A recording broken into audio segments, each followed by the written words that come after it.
और फिर उस मूर्ति में बैठे हुए मूर्तिमान से साक्षात्कार हो सके। शायद ये प्रक्रिया हमें हमारे आचार्य भगवान देना चाहते हो, इसलिए ये इस तरह का अरेंजमेंट किया। हमें इस कोड लैंग्वेज को समझना चाहिए, मंदिर और मूर्ति। और इतना ही नहीं, वो जो गर्भगृह है उसकी भी अपनी एक महत्ता है। किसी ने परसों के प्रवचन के बाद ये बात पूछी थी कि क्या हम एक मूर्ति को अपने घर में ले जाकर उस पर भी अभिषेक की प्रक्रिया दोहराएं, तो क्या वही रिजल्ट आएंगे जो कि मंदिर में रखी हुई गर्भगृह के भीतर मूर्ति पर अभिषेक करने पर रिजल्ट आते हैं? क्योंकि साइंस हमेशा कोई भी नियम बनाता है तो वो सार्वभौमिक और सार्वकालिक होता है। हाइड्रोजन ऑक्सीजन मिलकर अगर पानी लेबोरेटरी में बनता है तो पानी इंडिया में भी बनेगा और अमेरिका में बनेगा और आपके घर में बनेगा। ये लेकिन हम भूल जाते हैं कि वो हाइड्रोजन ऑक्सीजन ऐसे नॉर्मल कोर्स में अगर मिक्सअप होगी तो वाटर नहीं बनेगा, उसके कैटलिस्ट चाहिए, उसके लिए एनवायरनमेंट चाहिए, उसके लिए जो जो चीजें आवश्यक हैं वे सब जब इकट्ठी होंगी तब हाइड्रोजन ऑक्सीजन मिलकर के वाटर में कन्वर्ट होगा। ठीक यही प्रक्रिया मंदिर के भीतर अभिषेक की। अभिषेक में नेगेटिव आयंस बनना शुरू होते हैं, H+OH-। पानी की अपनी जो pH वैल्यू है, परसेंटेज ऑफ हाइड्रोजन आयन, उसकी वजह से, क्योंकि जीरो तो होता नहीं, pH वैल्यू होना तो चाहिए जीरो, लेकिन एसिडिक या अल्कलिक वाटर होता है, एकदम प्योर वाटर तो हमारे पास नहीं, डिस्टिल्ड वाटर से तो कन्वर्ट नहीं है जिसकी pH वैल्यू जीरो। तो इस वजह से जो है कंडक्टिविटी बढ़ती जाती है, कंडेंसिटी बढ़ती चली जाती है, विद्युत चालकता, और रेजिस्टेंस कम होती है तो आयनाइजेशन होना शुरू होता है। और वो आयंस कब बनते हैं ये ध्यान में रखें, जब ह्यूमिडिटी होती है। और ह्यूमिडिटी के लिए दो चीजें रखी गई, दीपक जलाया गया है और चंदन की गंध रखी गई। लोहान की गंध ह्यूमिडिटी को खत्म कर देगी, इसलिए वो मस्जिद में चल सकती, मंदिर में नहीं चल सकती।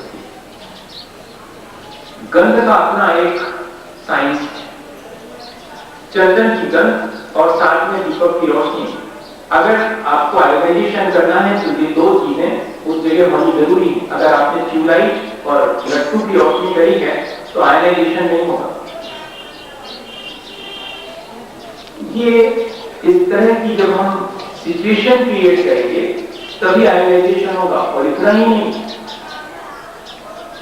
जहां पर हमारी श्रद्धा और भावनाएं पवित्र होंगी, वो चीज अब खत्म हो गई।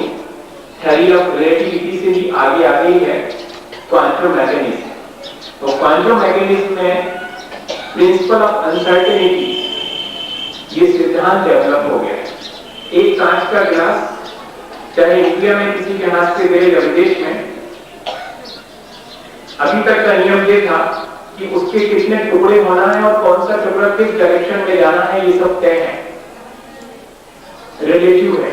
लेकिन अब उनका कहना है कि इतने से काम नहीं चलेगा, किसके हाथ से गिरा है और किस वातावरण में गिरा है इस पे भी डिपेंड करता है उसका टूटना और उसका बिखरना और अलग अलग डायरेक्शन में जाना। ये धीरे धीरे करके साइंस उस तरफ बढ़ रहा है जो अभी तक मटेरियल के बारे में जानता था, नॉन मटेरियल के बारे में बढ़ रहा है, चेतना की तरफ बढ़ रहा है। तो ये जो मंदिर का गर्भगृह है वो चेतना का एक बहुत समृद्ध क्षेत्र है, जहाँ की हमारी भावनाएं पवित्र होती हैं तभी हम प्रवेश करते हैं। जहाँ हम श्रद्धा से भरे होते हैं तब प्रवेश करते हैं गर्भगृह में। इसलिए वो गर्भगृह सिर्फ एनर्जी का रिसोर्स नहीं है, वो श्रद्धा का भी एक बहुत महत्वपूर्ण क्षेत्र है, वो भावनाओं की पवित्रता। और इसके लिए अगर हम चाहें तो थोड़ा सा गिरियन फोटोग्राफी समझ लें। गिरियन फोटोग्राफी डेवलप हुई थी 1940 में, और उसमें उन्होंने साइंटिस्ट ने, गिरियन नाम के जो साइंटिस्ट थे, उन्होंने ये तय किया था कि हमारा अपना भाव दशा का भी फोटोग्राफ हम ले सकते हैं। किस व्यक्ति की कैसी मानसिकता है ये फोटोग्राफ से मालूम पड़ जाएगी। हमारे बाहर का फोटोग्राफ तो फोटोग्राफर लेता है, लेकिन गिरियन फोटोग्राफी हमारे भीतर का, ध्यान रखिए वो एक्सरे नहीं है। से हमारे भीतर का फोटो ले लेता है, लेकिन वो एक्सरे से डिफरेंट चीज है, क्रियान फोटोग्राफ, जिसमें कि हमारा ऑरा, इलेक्ट्रोडायनामिक फील्ड जिसको कहते हैं, जो हर एक व्यक्ति की अपनी चेतना का परिचय देता है, वो उसमें फोटोग्राफ आता है। मंदिर के भीतर खड़े होकर के जिस तरह की आपकी चेतना की धारा होगी वो मालूम पड़ जाएगा, और बिल्कुल हट करके चेतना की धारा होती है। जैसे ही मंदिर में हम प्रवेश करते हैं, फिर हमारा कोई विजुअल फोटोग्राफी से फोटोग्राफ लिया जाए तो हमारी चेतना का जो ऑरा है वो बिल्कुल परिवर्तित हो जाए। अगर जिगजैग है तो समझिएगा आदमी बहुत कंपित, वाइब्रेशन उसके भीतर है, और अगर ब्लैकिश है तो समझिएगा कि बहुत गंदा सोच उसके भीतर है, और अगर ऑरा लाइटेड है, येलोइश है, ब्लूइश है, तो मालूम पड़ता है कि बहुत शांत और धर्म से भरा हुआ, श्रद्धा से भरा हुआ व्यक्ति है, और एकदम ऑरा जो है चारों तरफ और बहुत व्यवस्थित होगा, जिगजैग नहीं होगा। तो उन्होंने ये प्रयोग किए कि गर्भगृह के भीतर मंदिर में भगवान का अभिषेक करने जो व्यक्ति जा रहा है उसका अपना ऑरा, और मंदिर से बाहर दोनों में बहुत डिफरेंस। इसके मायने हैं कि एक ऐसी जगह ये अनुष्ठान होगा जहां की हमारा इलेक्ट्रोडायनामिक फील्ड भी चेंज हो। इसलिए ये बात हमारे मन से हट जानी चाहिए कि इस प्रयोग को हम कहीं भी दोहराएंगे तो वैसे ही रिजल्ट आएंगे। रिजल्ट आ सकते हैं, लेकिन आपने अगर वातावरण वैसा दिया है तो रिजल्ट आएंगे, आपने मानसिकता बनाई है वैसी तो रिजल्ट आएंगे। स्टोन की मूर्ति पर कितना भी अभिषेक करेंगे वो रिजल्ट नहीं आएंगे जो कि मैटर पर आते हैं।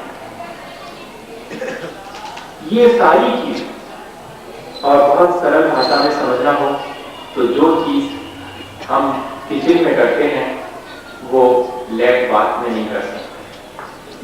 आया आपके समझ में? बहुत अच्छे समझ में आया। लेकिन जो अपन किचन में खाना खाते हैं वो और कहीं बैठ के खा सकते हैं। कितना महत्व है क्षेत्र का। इसलिए हमारे मन में अगर ऐसी बात आती है कि क्या हम उसी प्रक्रिया को कहीं भी दोहराएंगे तो क्या वो वैसे ही संपन्न होगी? नहीं हो सकती अगर उसके लिए हमने एक क्षेत्र नहीं दिया है। टाइमिंग वो भी एक फैक्टर, किस टाइम पर किया जाना चाहिए। अलग अलग टाइम्स में अलग अलग इफेक्ट्स आएंगे, अलग अलग रिजल्ट्स आएंगे। किस तरह का व्यक्ति है ये द्रव्य और किस तरह की भावना है ये भाव। द्रव्य, क्षेत्र, काल और भाव चारों जब योग होंगे तभी अभिषेक से जो रिजल्ट आना चाहिए वो रिजल्ट आएंगे, नहीं तो आधे अधूरे आएंगे या बिल्कुल भी नहीं आएंगे। ऐसा साइंस था अभिषेक का। हमारे मन में ऐसा लगता है कि अभिषेक तो मूर्ति अशुद्ध हो जाती है, मूर्ति पे धूल जम जाती है, उसको पहुंचने के लिए करते होंगे। कुछ समय यही तेजी से फैला कि मूर्ति पर जमने वाली धूल इत्यादि को हटाने के लिए अभिषेक करते हैं। अभिषेक करना कोई अनिवार्य नहीं है, वो पूजन का कोई अंग नहीं है। ये प्रचारित हुआ, लेकिन हमें विचार करना चाहिए। उसी बीच जबकि एक तरफ लोग ऐसा कह रहे हैं, दूसरे तरफ तमिलनाडु की बहनें पैरासाइकोलॉजी वाली और वो ये प्रयोग कर रही हैं कि वह कितनी बढ़िया प्रक्रिया इन्होंने, कितनी साइंटिफिक प्रक्रिया रखी अभिषेक की प्रक्रिया। और नंदीश्वर इत्यादि गिनारों में तो जहाँ कृत्रिम प्रतिमाएं हैं वहां क्या धूल धक्का है, वहां तो कुछ भी नहीं है, तो वहां तो अभिषेक होनी नहीं चाहिए थे, लेकिन वहां निरंतर अभिषेक होता रहता है। इसके मायने हैं अभिषेक की प्रक्रिया धूल धमास हटाने के लिए नहीं है। अभिषेक की क्रिया तो अपने मन के राग द्वेष की मलिनता को हटाने के लिए, अपने को परम पद में अभिषिक्त करने के लिए भगवान के ऊपर जल की धारा छोड़ रहे हैं। बोलिए, बताइए। मेरा तो परम औदारिक शरीर नहीं है भगवान, आपका परम औदारिक शरीर है। आपके परम औदारिक शरीर पर जल की धारा छोड़ता हूं तो गंधोदक निकलता है। मैं अपने इस अपवित्र शरीर पर जल की धारा छोड़ूं तो सिवाय गंदे जल के कुछ नहीं निकलने वाला। लेकिन मैं उस गंधोदक से अगर अपने माथे पर लगा दूं तो मेरी पर्याय भी पवित्र हो जाएगी, पावन भी पर्याय मेरी, मैं बेउसूरण नहीं। मैं इस अभिषेक की प्रक्रिया से अपने मन की मलिनता को, आप तो परम पवित्र हैं, पढ़िए अभिषेक पाठ, आपकी मलिनता को हटाने के लिए मैंने ये अनुष्ठान नहीं किया है। आप तो परम पवित्र हैं, मैंने अपनी मलिनताओं को हटाने के लिए आपके ऊपर जल की धारा छोड़ी। एक और प्रश्न साइड में धीरे से आ जाता है उसके कि जब मुनि महाराज स्नान नहीं करते, उनके स्नान व्रत होता है, तो देखो तो भगवान कैसे स्नान कर सकते हैं, ऐसा एक लॉजिक था। लेकिन ध्यान रखें, न मुनि महाराज अभिषेक करते हैं, न साक्षात जिनेंद्र भगवान का अभिषेक हो सकता है, ये तो जिन बिंब का अभिषेक है। और पंच परमेष्ठी के अगर बिंब बनाए जाएं, मूर्ति नहीं बनाई जाए, बिंब मिरर इमेज हूबहू वैसा ही, ओरिजिनल नहीं है, लेकिन पंच परमेष्ठी की अगर बिंब बनाए जाएं और उनकी प्रतिष्ठा हो जाए, तब उनके ऊपर जल की धारा छोड़ना यह निषिद्ध नहीं है।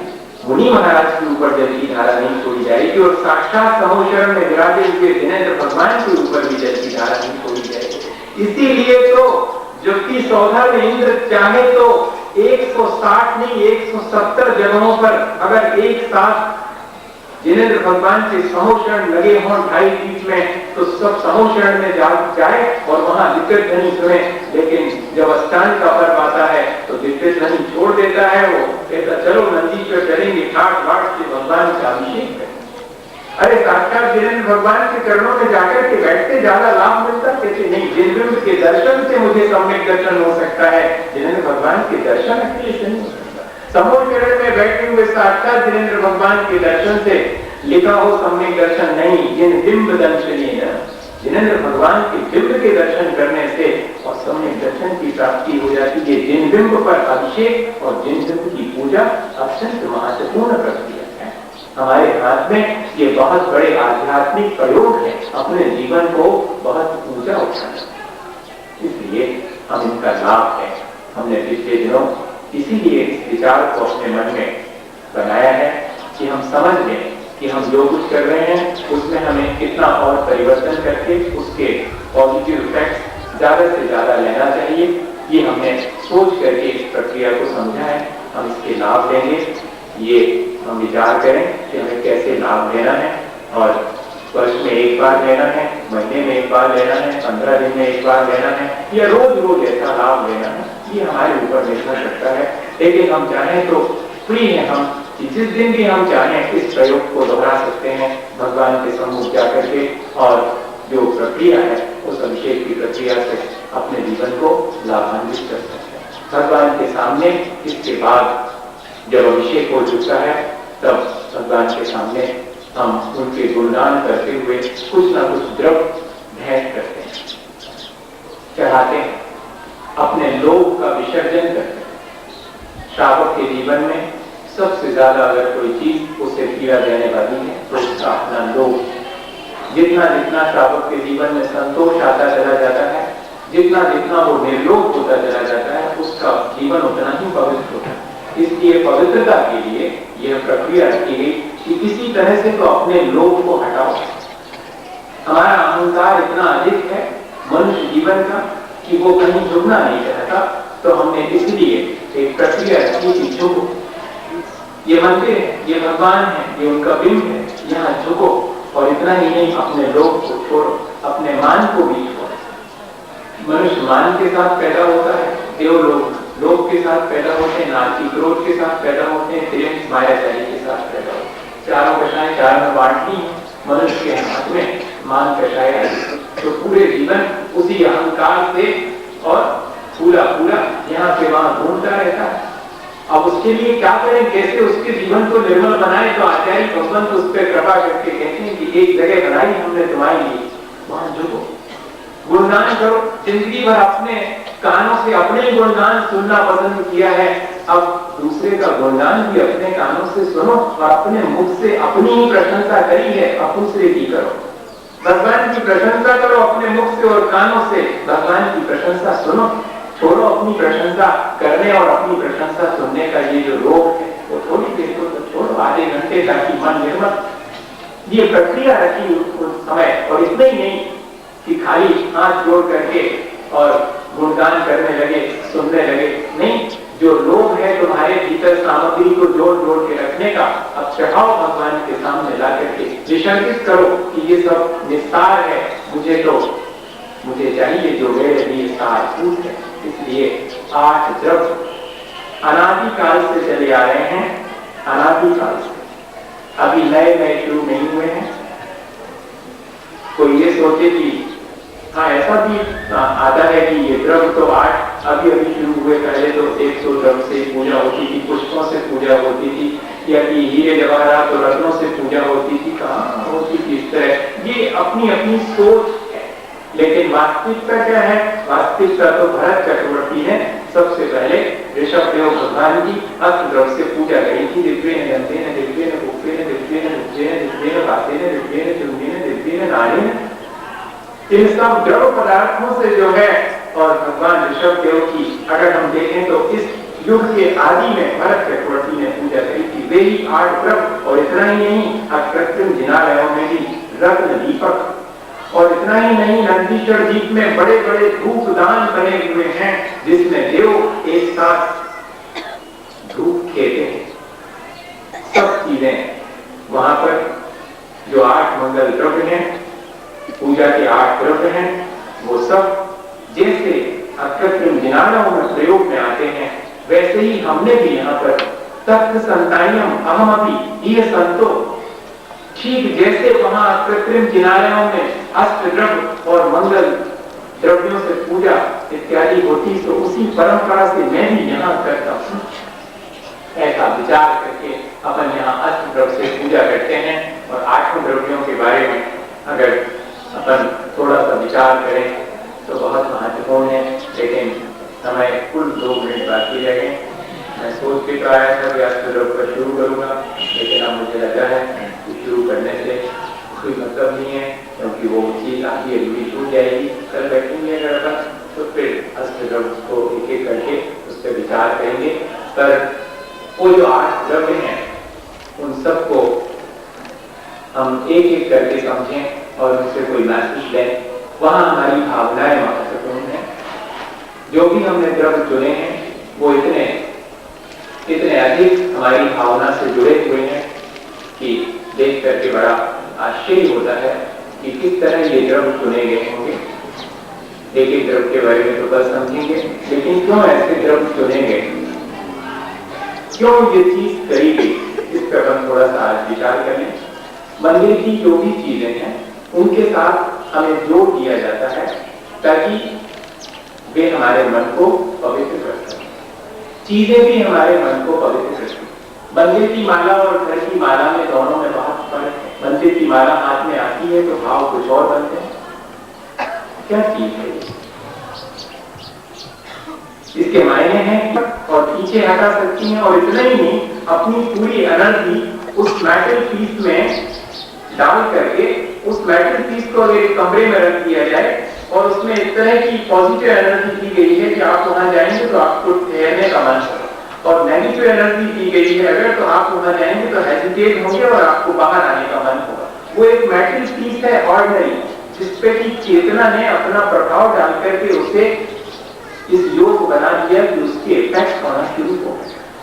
तो जितनी भी मंगल द्रव्य इत्यादि हैं वे अचेतन हैं, लेकिन वे भी जो हमारे हाथ में आती हैं चेतना के संपर्क में तो वे प्रभावशाली हो जाती हैं और हमारे ऊपर भी प्रभाव डालती है। एक्चुअली ये एक सिद्धांत है, लॉ ऑफ एसोसिएशन। एक बहुत बड़े लॉयर हुए हैं जिन्होंने की सागर यूनिवर्सिटी बनवाई, हरि सिंह गौर, उनके जीवन की घटना है लॉ ऑफ एसोसिएशन।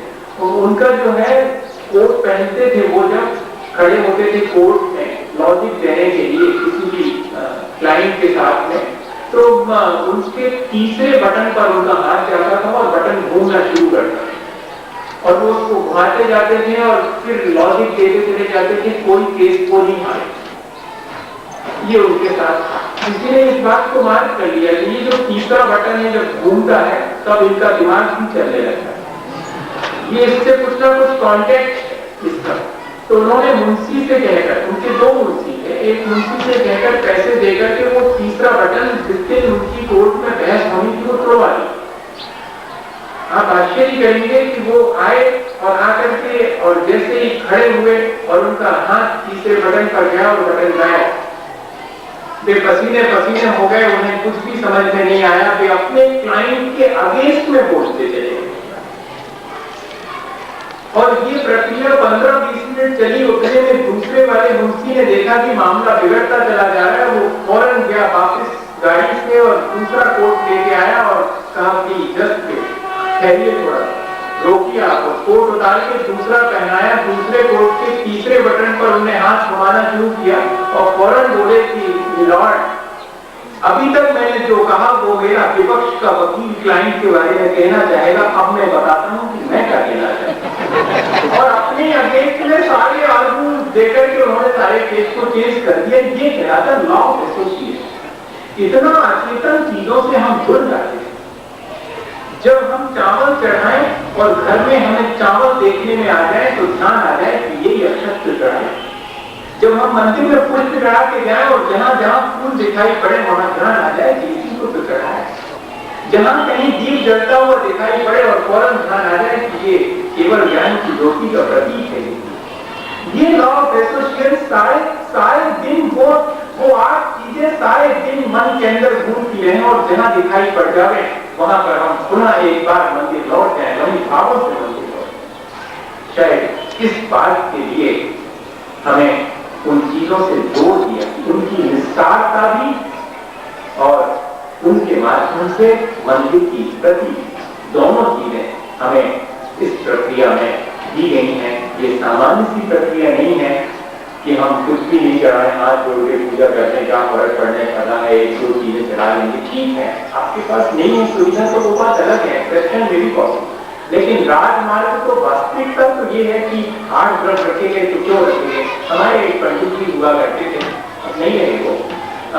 हम जब मंदिर में पूजा करने जाते तो हम देखते थे कि वो अपनी तरफ खुद लेके आते हैं और अपने हाथ से मंदिर के जल से उसको धो करके वे उससे पूजा करते। कभी उन्होंने दूसरे की हेल्प नहीं की अपनी जरूरत होने के लिए। व्रत हो गए थे 75 साल से, लेकिन फिर भी आ जाते थे अपनी जरूरत लेकर के और घर के मंदिर के पानी से। एक दिन में अपनी पूजा करके लौट रहा, उन्होंने मेरे से कहा कि ये भी है हम पहुंच गए हमारी जरूरत। हमने कहा सौभाग्य, हमने तो अभी तक ये देखा कि आप किसी से दिलवाएं और आपने मुझे योग्य समझा। वैसे अगर आज किसी से कहें तो वो कहेगा ऐसी फुर्सत में कहाँ का काम सौंप रहा है मुझे, मैं तो इतना बड़ा व्यक्ति और द्रव दूं वो तो पुजारी का काम। ऐसा मन में आ सकता है, नहीं आए बहुत अच्छी बात है, अगर आ जाता है तो सुधारना चाहिए। तो नहीं आया, मन में यही भाव आया कि मेरा सौभाग्य, मैं 5 मिनट बाद फिर चले जाऊंगा, क्या फर्क पड़ने वाला, 2 दिन मैं दोनों लगा। तो उसमें मुझे ना कहीं कोई बादाम दिखाई पड़ी, ना कहीं कोई सुपारी थी, मैंने कहा इन्होंने फल तो रखे ही। तो मैंने पंडित जी से कहा कि पंडित जी फल तो है नहीं, मैं मंदिर में से रखूं? नहीं होंगे उसमें। हमने कहा इसके बुजुर्ग हैं, आप उनको अपन क्या कहें कि बार-बार की नहीं है। फिर भी मेरे मन में एक बार और आया, मैंने कहा नहीं पंडित जी है नहीं उसमें, आप पूछ रहे हैं कि मैं क्या किया उसमें किसमिस नहीं है। किसमिस समझते हैं, छोटी दाल किसमिस नहीं है। हमने कहा किसमिस तो है उसको, कहले भैया हमारे ये फल है। हमने कहा पंडित जी आप फल की जगह इनको क्यों चढ़ा दें? बोले भैया हमें तो किसमिस जैसे ही बाहर भीतर मुलायम करना है, तो हमको किसमिस से ही चढ़ा। अब बताइए हम किस तरह से द्रव्य से अपने परिणामों को जोड़ सकते हैं और अपने परिणामों को निर्मल कर सकते हैं। द्रव्य महत्वपूर्ण इसलिए हो जाती है क्योंकि उसके साथ अचेतन होने के बावजूद भी हमारी चेतना जुड़ जाती है और हमारी चेतना को वो विशुद्ध करने में मदद करती है। भैया इतनी बढ़िया चीजें अपन लोगों के लिए परंपरा से मिली हुई है। बस सिर्फ इतना है कि अपने को तैयार होना है, अपने को इस बात के लिए तैयार करना है, अपने मन को इन सब चीजों को ठीक ठीक समझकर इनके लाभ ले सके हम और अपने राग से बच करके जीवन को वितरागता की तरफ ले जा सकें, अच्छा बना सकें। किसी भावना के साथ